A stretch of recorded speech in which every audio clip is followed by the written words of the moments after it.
Foreign direct investments are on the increase. Your exports are on the increase.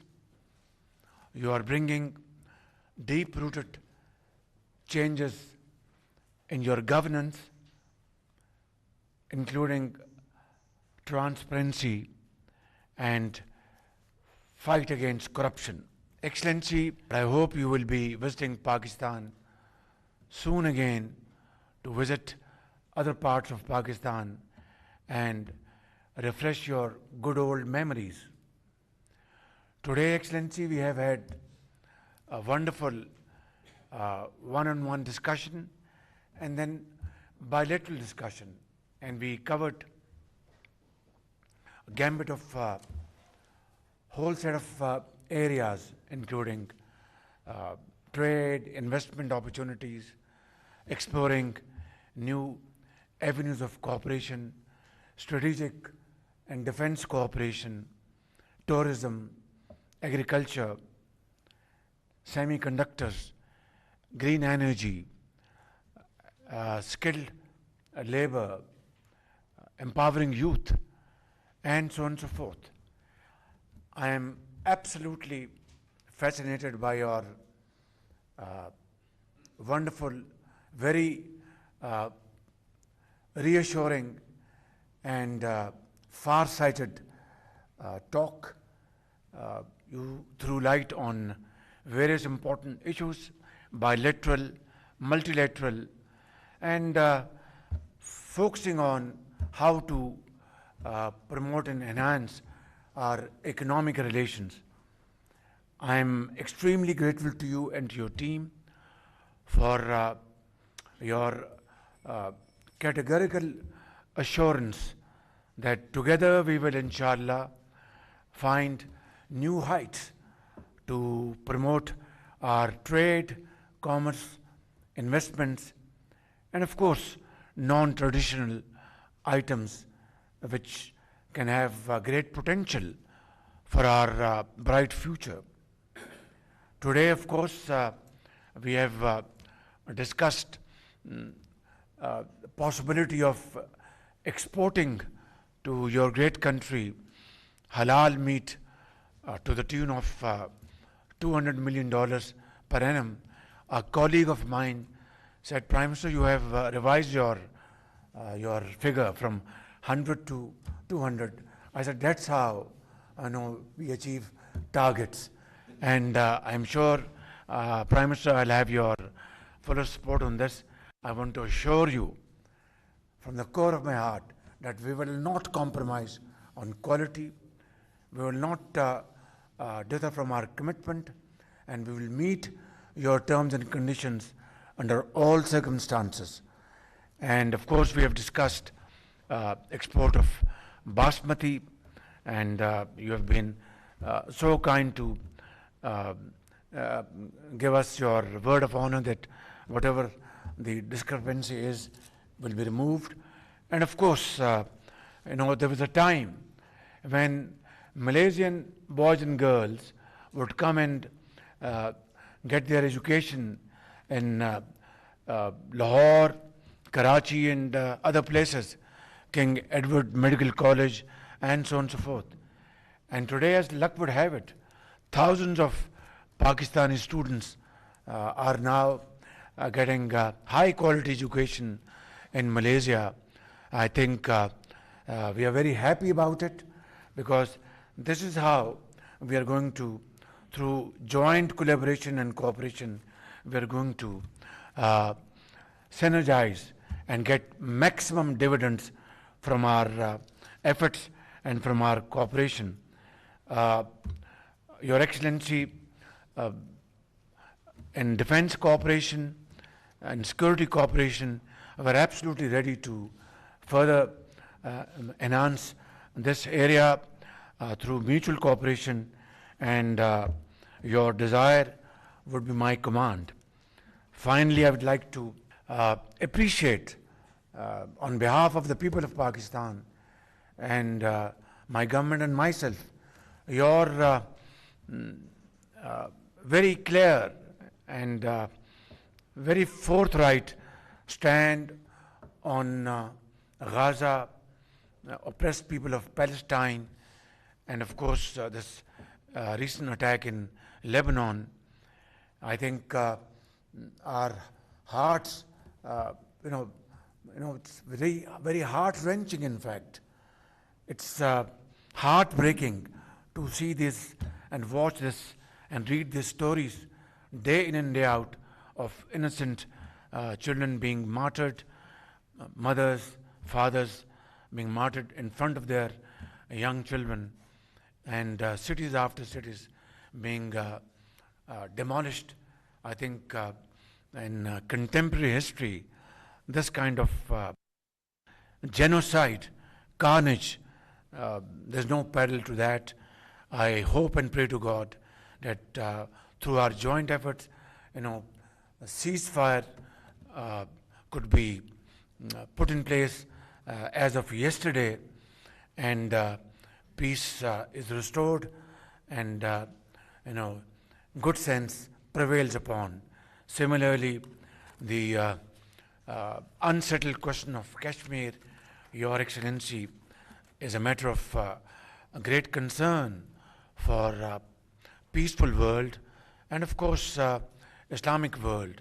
Innocent people of Kashmir are struggling for their basic rights and still have to be given their right of self-determination. They have struggled, they have paid huge sacrifices, and I think thousands and thousands of Kashmiris have been martyred, and of course worse kind of atrocities committed against them. They have been put in third-class jails, imprisoned for life, and given very severe punishment. Yet Kashmiris are brave people. They have withstood and they have fought all these trials and tribulations with great courage, and I'm sure one day soon they will get their basic right. Excellency, once again, thank you very much for your visit. God bless you, and Pakistan and Malaysian friendship Zindabad. Before I invite you, I'd like to recite Iqbal's, and you will like this stanza.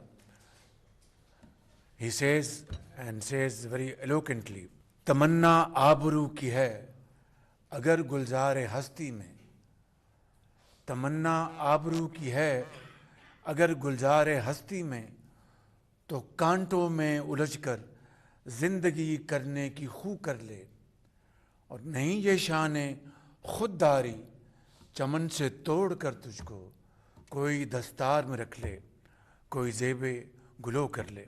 Thank you very much. Before I invite Your Excellency the Prime Minister of Malaysia for his remarks, I would like to announce that Pakistan is translating His Excellency Dato Seri Anwar Ibrahim's book titled Script into Urdu language.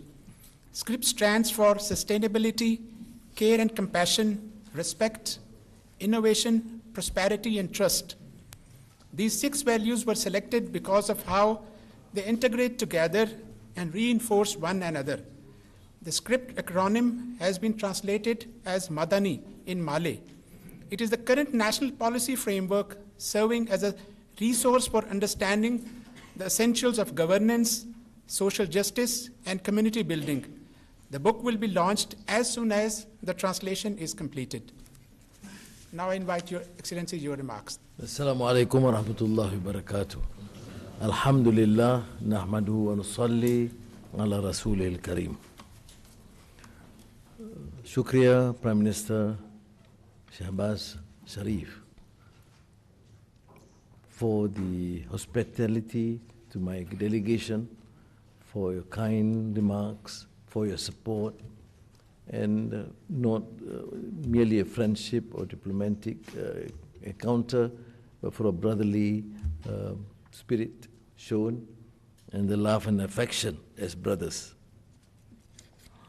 Well, I am a friend, a brother of Pakistan, and I think My visit is, of course, very meaningful to me, very personal, because it's the land envisioned by Allama Muhammad Iqbal. With his wisdom, the philosopher poet has placed in his writings, in his speeches, such a vision, and we just hope that this spirit lives on in the hearts and minds not only of Pakistanis but also the Muslims throughout the world. But as I remarked, this is also the land led by one esteemed world statesman, Khairul Azam Muhammad Ali Jinnah.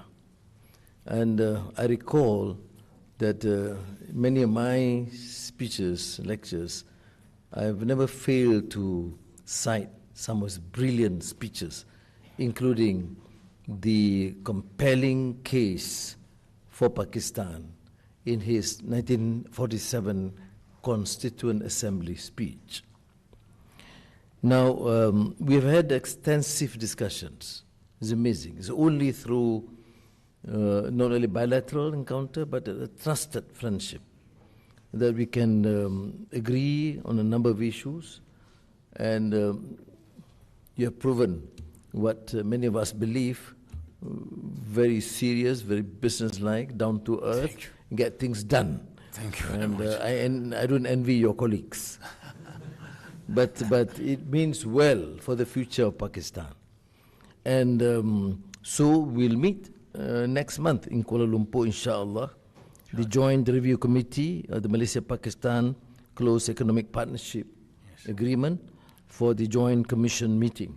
And we'll follow through with my colleagues in detail in specific programs to make sure that those things we have agreed will be implemented. On the beef import, it shouldn't be a problem, and we will certainly look at it. And we still import. We import from other countries. I don't see any reason why we can't import from Pakistan. Thank you very much. There's no issue of halal. In all my travels, Pindi and Karachi and Islamabad, Lahore, and of course Sharimala Gardens is my favorite. I would just love to bring my wife and be more romantic in that place. We don't have an issue with the halal certification, but we'll go through the process and we'll certainly speed up the import from Pakistan. Similarly, rice. We do import rice, and we have agreed the initial 100,000 metric tons. We'll see the price mechanisms, etc. But I can assure you there's no differentiation in terms of import duty imposed.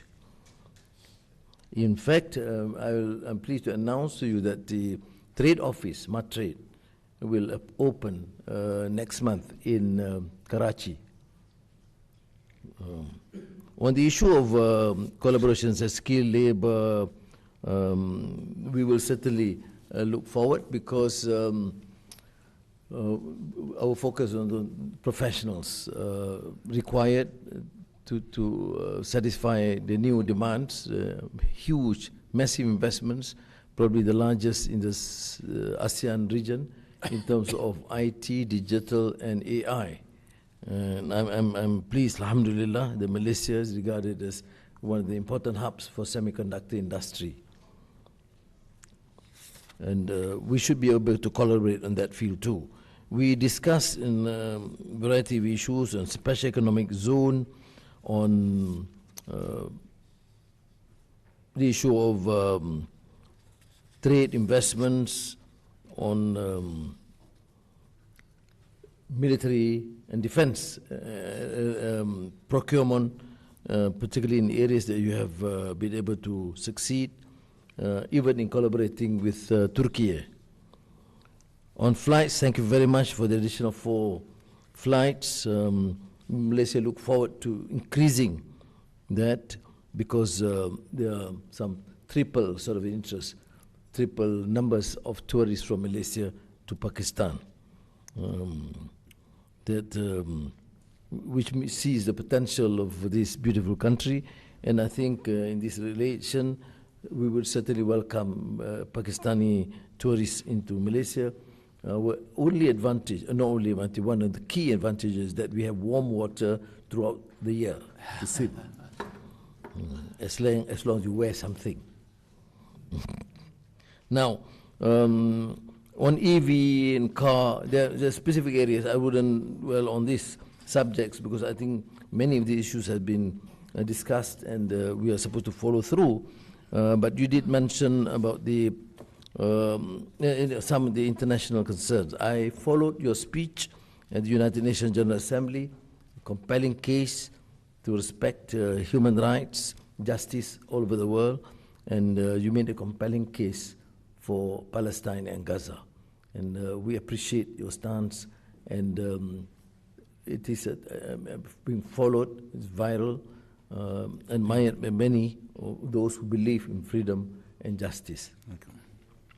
The problem is more precarious, of course, now with the expanded and extended war aggression into Lebanon and the continued genocide into Gaza and the West Bank. We have said that this issue is not an issue of, it's not a war between two countries. It is completely intransigence and aggression, disregarding all fundamental rules of international order, and the plight of the Palestinians for the 7 decades now, dispossessed, denied of their basic rights. And you have seen not only inconsistency, but hypocrisy in many so-called countries, talking about human rights and freedom, hectoring the world about human rights and freedom, but certainly being very selective in the decisions.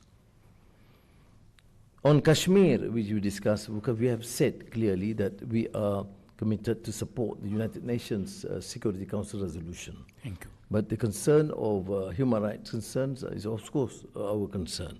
We will continue to voice in through channels that is acceptable, and we pray, inshallah, that this issue be amicably resolved. We did discuss on issues like Afghanistan, hoping to achieve some sort of arrangement and international recognition, hoping that also that Afghan authorities and government also concede and try to make the adjustments necessary to secure peace with its neighbors, and also to ensure that some policies are generally acceptable to the international community, including women's right to education. We discussed the need to continue our engagement with the United States of America as an important country in terms of trade, investments, and diplomatic relations, but also to accept the fact that we are an independent nation. And ASEAN, for example, ASEAN centrality regards the relations with our neighbors as very important, and therefore our strengthening bond of relations with China. So again, let me thank you. Thank you for this opportunity, and thank you for reciting this great poem from Allama Muhammad Iqbal. Very impressive. I know you tried to convince me that you memorize some, and I don't, except for being a very serious student who try and grasp the values, the message, the compelling case for dignity that is expounded by Allama Muhammad Iqbal. So shukriya, Assalamu alaikum. Thank you.